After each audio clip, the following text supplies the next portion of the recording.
So how would the first debt default in U.S. history impact the average American? Michael Neuenschwander with Outlook Wealth Advisors joins us live to tell us more about it. Welcome and thanks for being here.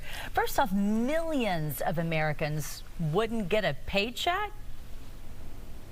Yeah, thank you for having me. So, yeah, if we talk about what happens if they truly default, as we just heard, both sides are saying they're negotiating, but as of yet, we're still at a stalemate. And so the closest we got into this was actually back in 2011. And that's when the U.S. debt was actually downgraded. And so we're on the verge of that potentially happening again. And what that really means for us as the consumers, as the average citizens, is we're going to pay more for any kind of financing, meaning not only does the U.S. interest rates go up because of a default, but we're going to see that as consumers. So as we've been fighting high interest rates, they can get even higher.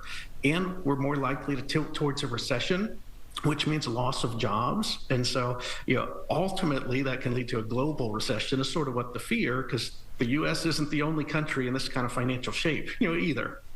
Millions and millions of Americans depend upon Social Security every month. How is that going to be affected by the debt ceiling?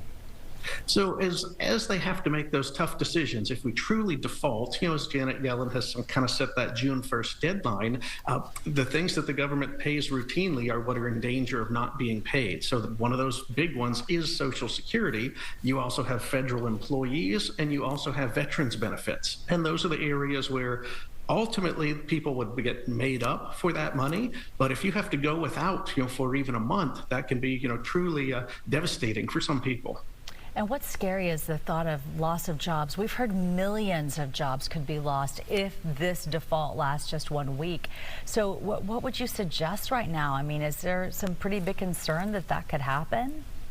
There is. I mean, if we look at history, we can say we haven't gotten actually defaulted before, but we are on the precipice, if you will. And so if they don't, get this done, ultimately, it kind of comes to each of us to begin to protect ourselves. Meaning the basic things you can begin to do. Make sure you have that emergency money, saved. Make sure you're not taking on any more risk than you need to. Maybe perhaps don't go buy the new car this week, if you don't need to. And likewise, you make sure that you've got, if you do have debt, working towards paying that down, as well. So we may be in for a bumpy road over the short term, but ultimately, I still believe, they will come to some sort of resolution. We're all hopeful. And so whatever volatility or downturn we may see, hopefully will be relatively short, in nature. So don't do anything, out of panic, or fear in the short run. Well, we're all keeping our fingers crossed, but typically the federal government is able to help Americans in an emergency, like the pandemic or recession. But this seems to be a whole lot different, right? Yeah, in those instances, the government sort of had, money in reserves. They could do those stimulus checks. They could send out extra funds to help the American people.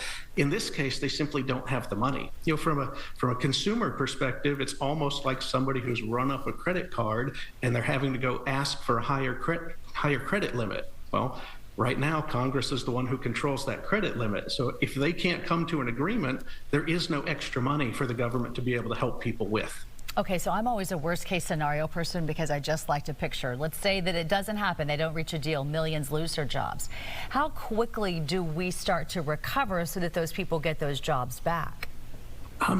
So if that happens, what we're likely to see is that kind of panic is that Congress will come back together and pass something. If they truly get past the deadline and they see those ramifications actually hit, meaning the market tanks, the economy goes into recession, millions of people are out of work, both parties will come together and ultimately pass, something to get those wheels unjammed and moving again.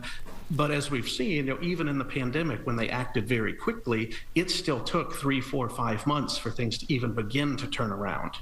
So it does take a little recovery time. All right, well, here's to hoping that does not happen in the first place. So fingers crossed, prayers said. Thank you for your time today.